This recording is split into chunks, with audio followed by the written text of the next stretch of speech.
கிழக்கு மாவட்டம் நம்முடைய மாவட்ட கழக செயலாளர் மாண்புமிகு அமைச்சர் திரு இந்து சமய அறநிலையத்துறை மற்றும் சென்னை பெருநகர வளர்ச்சிக் குழும அமைச்சர் திரு பி.கே. சேகர்பாபு அவருடைய மாவட்டத்தில் அவருடைய ஒருங்கிணைப்பில் நடைபெறும் நம்ம பவள விழா ஆண்டின் 30 விழாவை முன்னிட்டு நடைபெறும் கர்ப்பிணி பெண்களுக்கு நலத்திட்ட உதவிகள் வழங்கும் இந்த இனிய நிகழ்ச்சியிலே உரையாற்றி அமர்ந்துள்ள மாண்புமிகு அமைச்சர் திரு பி.கே. சேகர்பாபு அவர்களே மற்றும் இந்த விழாவுக்கு நிகழ்ச்சிக்கு தலைமை வகித்து வரும் சென்னை பெருநகர சென்னை மாநகராட்சியினுடைய மேயர் திருமதி பிரியா ராஜன் அவர்களே மற்றும் இந்த நிகழ்ச்சியில் உரையாற்றி அமர்ந்துள்ள சட்டமன்ற உறுப்பினர் கழக துணை அமைப்பு செயலாளருமான வழக்கறிஞர் தாயகம் கவி அவர்களே மற்றும் பகுதி செயலாளர் திரு தமிழ்வேந்தன் அவர்களே, பகுதி செயலாளர் திரு சாமிக்கண் அவர்களே, 6வது மண்டல குழு தலைவி திருமதி சரிதா மகேஷ்குமார் அவர்களே மற்றும் மாவட்ட துணை செயலாளர் திருமதி புனிதவதி எத்திராஜன் அவர்களே, பகுதி துணை செயலாளர் திரு இந்த நிகழ்ச்சியை ஒருங்கிணைத்துள்ள திரு பெரம்பூர் ராஜன் அவர்களே மற்றும் இந்த நிகழ்ச்சி கலந்து கொண்டுள்ள வட்டக்கழக செயலாளர் திரு புஷ்பராஜ் அவர்களே, கிருஷ்ணகுமார் அவர்களே, திரு ருத்ரமூர்த்தி அவர்களே மற்றும் மேடையில் வீட்டிற்கக்கூடிய எதிரே நம்முடைய நிகழ்ச்சி கலந்து கொண்டுள்ள நம்முடைய திராவிட முன்னேற்ற கழக செயல் வீரர்களே, நலத்திட்ட உதவிகளை பெறுவதற்காக இந்த நிகழ்ச்சிக்கு வருகை தந்துள்ள அத்துணை சகோதரிகளே, பத்திரிகை மற்றும் ஊடகத்துறை நண்பர்களே, உங்கள் அனைவருக்கும் அன்பான வணக்கத்தை தெரிவித்துக் கொள்கிறேன். இந்த நிகழ்ச்சியில் எனக்கு வாய்ப்பு கொடுத்தமைக்கு நம்முடைய மாண்புமிகு அமைச்சர் மாவட்ட கழக செயலாளர் அவருக்கு எனது நன்றியை தெரிவித்துக் கொள்கிறேன்.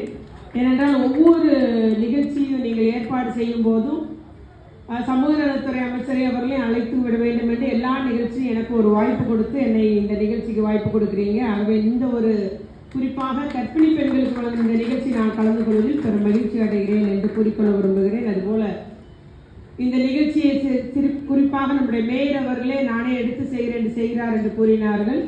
ஆகவே நிகழ்ச்சியில் கலந்து கொண்டுள்ள காலையில் என்ன நேரம் மாற்றி வைக்கப்பட்டுள்ளது. நேற்று நைட்டு மாலை தான் சொன்னாங்க அமைச்சர் அவர்கள், நம்ம நிகழ்ச்சியை காலையிலே வச்சு விடுவோம்னு சொன்னாங்க. இருந்த போதிலும் எல்லா கழக செயல்வர்களும் சரியான நேரத்தில் எல்லாம் ஏற்பாடு செஞ்சிருக்கிறீங்க. அந்த அளவுக்கு நம்முடைய செயல் வீரர்கள் எல்லென்றால் என்னை போல செயல்படக்கூடியவர்களாக வழிநடத்தி வருவது கண்டு நான் பெரும் மகிழ்ச்சி அடைகிறேன்.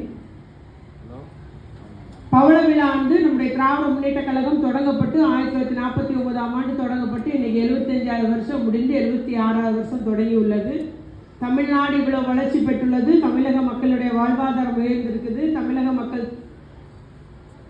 மக்களுக்கு தமிழ்நாட்டிலே நம்முடைய மாண்பு முதலமைச்சர் தளபதியாருடைய ஆட்சியிலே எல்லாருக்கும் எல்லாம் கிடைக்க வேண்டும் என்ற திராவிட மாடல் ஆட்சி நடத்தி வருகிறார். எல்லாருக்குமான திட்டங்கள் வகுக்கப்படுகிறது. எல்லா பகுதியும் தொழில் வளர்ச்சியிலே முன்னேற வேண்டும். ஒட்டுமொத்த தமிழ்நாடை பொருளாதார வளர்ச்சியிலே ஏற்பாட வேண்டும். அதற்கேற்றாற்போல் எல்லா பகுதியிலும் தொழிற்சாலைகள் தொடங்கப்பட வேண்டும் என்றெல்லாம் எல்லாருக்கும் எல்லாம் என்ற ஒரு உன்னத தத்துவத்தை வச்சு நம்முடைய முதலமைச்சர் அவர்கள் இந்த ஆட்சி புரிந்து வருகிறார்கள். ஆகவே இவ்வளவு முன்னேற்றத்திற்கு காரணம் திராவிட முன்னேற்ற கழகம் 75 வருஷம் ஆகிறது. தமிழ்நாடு இவ்வளவு முன்னேறியுள்ளது என்றால் அதற்கு முத்தமிழறிஞர் கலைஞருடைய பங்கு உண்டு. அவருடைய சொல்லும் போது யாரும் அதை மறுக்க இயலாது. அப்புறம் வந்தவங்க எல்லாம் நேற்று பெய்த மழையில முளைச்ச காலம் தான். அவங்க இன்னும் மக்களோட மக்களாக பழகி மக்கள் வாழ்க்கை தரம் மறைந்து அவருடைய தேவைகளை அறிந்து அதுக்கு நாள் எவ்வளவோ ஆகும். ஆனால் நம்முடைய திராவிட முன்னேற்ற கழகம் 75 வருஷம் இருக்கிறதுனால ஒவ்வொரு செயல் வீரர்களுமே மக்களுக்காக நம்ம பணிபுரிந்து வருகிறோம். மக்களுக்கு ஏற்ற திட்டங்களை நம்முடைய முதலமைச்சர் அவர்கள் கலைஞர் அவருடைய வழியிலே நல்லாட்சி புரிந்து வருகிறார்கள் என்பதை நான் இங்கு கூறிக்கொள்ள விரும்புகிறேன். ஆகவே கிழக்கு மாவட்டம் அந்த நம்முடைய மூத்த முன்னோடிகளுக்கு பொற்கிழி வழங்கும் திட்டத்தை நான் தொலைக்காட்சியிலே பார்த்தேன். மிக நல்ல முறையில் துணை முதலமைச்சர் சின்னவர் உதயநிதி அவர்கள் கலந்து கொள்ளும் போது அந்த நிகழ்ச்சி நல்ல முறையில் ஏற்பாடு செய்திருந்தார்கள். இப்போவும் நான் அவர்கிட்ட பேசினேன், நல்லா ஏற்பாடு பண்ணியிருந்தேங்க சின்ன சொன்னேன். அந்த அளவுக்கு ஒவ்வொரு நிகழ்ச்சியுமே நல்ல முறையில் நம்முடைய கிழக்கு மாவட்டம் ஏற்பாடு செய்துள்ளது. இங்கு பெண்கள்லாம் வந்திருக்கிறீங்க. உங்களை பார்த்ததும் எனக்கு தோன்றியது நிச்சயமா சமூக நலத்துறை முன்னெடுத்து வருவது எல்லா பெண்களுடையும் கூறி வருகிறது. குறிப்பாக கர்ப்பிணி பெண்கள்கிட்ட சொல்றது என்னன்னா, கரு உருவான முதல் 2 வயசு வரைக்கும் 1000 நாட்கள் மிகவும் பொன்னான நாட்கள், மிக முக்கியமான நாட்கள். அந்த பெண்கள் அவ்வளவு கவனமாக இருக்க வேண்டிய நாட்கள். காரணம், நம்முடைய பிள்ளை ஆரோக்கியமா இருக்கணும், அறிவாற்றல் மிக்க பிள்ளையா இருக்கணும். 2 வயசுக்குள்ள கிட்டத்தட்ட 60% மூளை வளர்ச்சி பிள்ளைக்கு ஏற்பட்டுரும். அதனால நம்ம 10 மாதம் பிறந்தது அதுக்கப்புறம் அப்பா முடிஞ்சது என் வேலைன்னு நினைக்கக்கூடாது. அதுக்கப்புறம் நமக்கு ரொம்ப அதிக வேலை உண்டு. 2 வயசு வரைக்கும் நம்ம பிள்ளைய பால் ஊட்டி சீராட்டி அந்த ஊட்டச்சத்து கொடுப்பது மிக மிக முக்கியமானது. அதை மனசில் வச்சுக்கோங்க. நம்ம வந்து புறக்கணிக்கவே முடியாது. அந்த 2 வயசு நல்லா வளர்த்துட்டோன்னா பிள்ளை வந்து நல்லா ஒரு அறிவாற்றல் மிக்க பிள்ளையாக இருக்கும், ஆரோக்கியமான பிள்ளையாக இருக்கும், நோஞ்சாம்பிள்ளையாக இருக்காது, ஓயாமல் ஆஸ்பத்திரிக்கு தூக்கிட்டு போக வேண்டிய தேவை இருக்காது.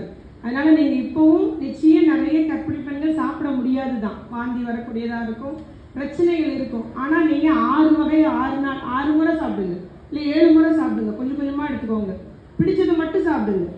எல்லாம் எடுத்துக்கணும்னு எனக்கு இதுதான் பிடிக்கும் அப்படின்னா அதை மட்டுமே நீங்கள் 6 நேரம் எடுத்து சாப்பிட்டுக்கலாம்.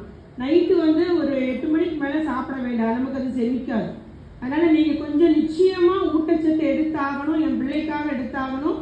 உங்கள் பேரை நிலைநாட்டக்கூடிய பிள்ளை இல்லையா?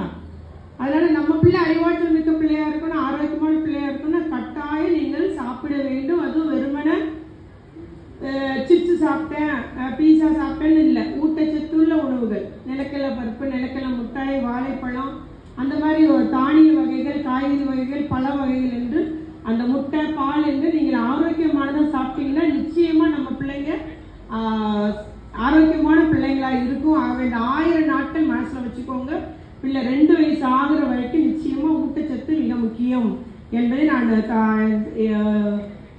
கர்ப்பிணி பெண்களுக்கு, எதிர்கால தாய்மார்களுக்கு நான் அன்போடு குறிக்கொள்ள விரும்புகிறேன். 3 கிலோ வெயிட் கட்டாயம் இருக்கணும் பிள்ளை. அப்படின்னா தான் வளர்க்குறது நமக்கு ரொம்ப ஈஸியாக இருக்கும். அதனால் இப்போ கொஞ்சம் சிரமப்பட்டு கொஞ்சம் கவனம் எடுத்தீங்கன்னா பிள்ளை வளர்ப்பு நமக்கு மிக எளிதாக இருக்கும் என்பதை குறிக்கொள்ள விரும்புகிறேன். அதனால் நம்முடைய ஊட்டச்சத்து கர்ப்பிணி பெண்களுக்கு மட்டும் இல்லை, எல்லா பெண்களுக்குமே நிச்சயம் ஊட்டச்சத்து தேவை.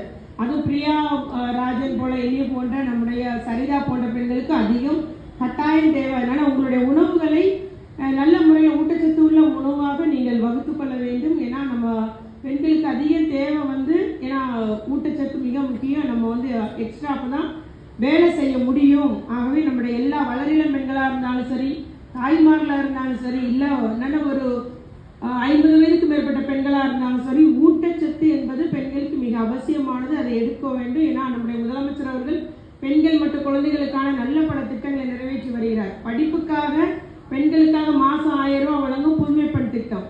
இப்போ வந்து இளைஞர்களுக்கும் ஆண்களுக்கும் அந்த படிக்கக்கூடிய பசங்களுக்காக தமிழ் புதல்வன் திட்டம் அறிமுகப்படுத்தி இப்பொழுது செயல்படுத்தப்பட்டு வருகிறது. அதனால உயர்கல்வி கல்லூரி படிக்கிற பெண்களாக இருந்தாலும் ஆண்களாக இருந்தாலும் மாதம் 1000 ரூபா அவங்களுடைய வங்கி கணக்கில் வரவு வைக்கப்படுகிறது. அதே போல் காலை உணவு திட்டம் எடுத்து கொடுக்குறாங்க, ஊட்டச்சத்துக்காக தான். நிறைய பிள்ளைங்க சாப்பிடாம ஸ்கூலுக்கு வருது. நம்முடைய எதிர்கால அந்த மாணவர்களை நாம் அறிவாற்றல் மிக்கவர்களாக உருவாக்கணும்னா அவங்களுடைய அந்த படிப்பில் ஈடுபாடு வேணும். அப்போ வயிறு நிறைய வேணும் தான் அந்த காலை உணவு திட்டத்தையும் அறிமுகப்படுத்தியிருக்கிறாங்க. அதே போல் நம்முடைய உதவி எண்கள் பெண்களுக்கு மட்டுமல்லாமல் குழந்தைகளுக்குனாலும் சரி, அந்த 10, 9, 8ன்றது குழந்தைகளுக்கான உதவி எண்கள். என்ன பிரச்சனைனாலும், யாராவது அவங்கள வழி கேள்வி பண்ணாலும், கிண்டல் என்னன்னாலும் சரி, பாலியல் சீண்டல் பண்ணாலும் அந்த நம்பருக்கு ஃபோன் போட்டால் போதும். சமூக நலத்துறை உடனடியாக நடவடிக்கை எடுத்து வருகிறது. அதில் வந்து யார் ஃபோன் பண்ணான்றது எப்போவுமே வெளிப்படுத்துறது கிடையாது. அதனால் குழந்தை திருமணமானதாலும் சரி, குழந்தை தொழிலாளர் பிரச்சனையாலும் சரி, ஒத்தடிமை பிரச்சனைனாலும் சரி, இல்லை பாலியல் சீண்டல்கள் துன்புறுத்தலாக இருந்தாலும் சரி, அந்த எண்ணை எல்லாத்துக்கும் சொல்லி வச்சுருங்க. அதே போல் பெண்களுக்கு 181 உங்களுக்கு சட்ட சம்பந்தமான பிரச்சனைகள், இல்லை மருத்துவ சம்பந்தமானது, இல்லை ஒரு கவுன்சிலிங், இல்லை தொழில் தொடங்குவது, இப்படி என்ன ஆலோசனைனாலும் இந்த 181லையும் நீங்கள் கேட்டு அறிந்து கொள்ளலாம். இந்த 2 உதவி எண்ணை எல்லாத்துக்கும் சொல்லி வச்சிருங்க. அதுபோல் தொடர்ச்சியாக பெண்கள், நம்முடைய ஆண் குழந்தையாக இருந்தாலும் பெண் குழந்தைகளாக இருந்தாலும் அவர்களை பாதுகாப்பது, எதிர்காலத்தில் சிறந்த ஒரு கல்வியாளராக உருவாக்குவது தாய்மாருடைய கடமையாக இருக்கிறது. ஆகவே நாம் நம்முடைய சமுதாயத்தை ஒரு பெண் கல்வி கற்றாலே இந்த சமுதாயமே கல்வி கற்றது போல வளர்ச்சி அடையும் என்ற மூத்த அறிஞருடைய கூற்றுப்படி நாம் அனைவரும் நல்ல ஒரு எதிர்கால சமுதாயத்தை உருவாக்குவோம். கர்ப்பிணி பெண்கள் குறிப்பாக ஆரோக்கியமான குழந்தைகளை பெற்றெடுங்கள். நல்ல முறையில் உங்களுக்கு எதிர்காலம் அமைய வேண்டும் என்று வாழ்த்தி இந்த வாய்ப்பு வழங்கிய நம்முடைய அண்ணாச்சி சேர்பாபு அண்ணாச்சிக்கு நன்றி கூறி அமர்கிறேன். நன்றி.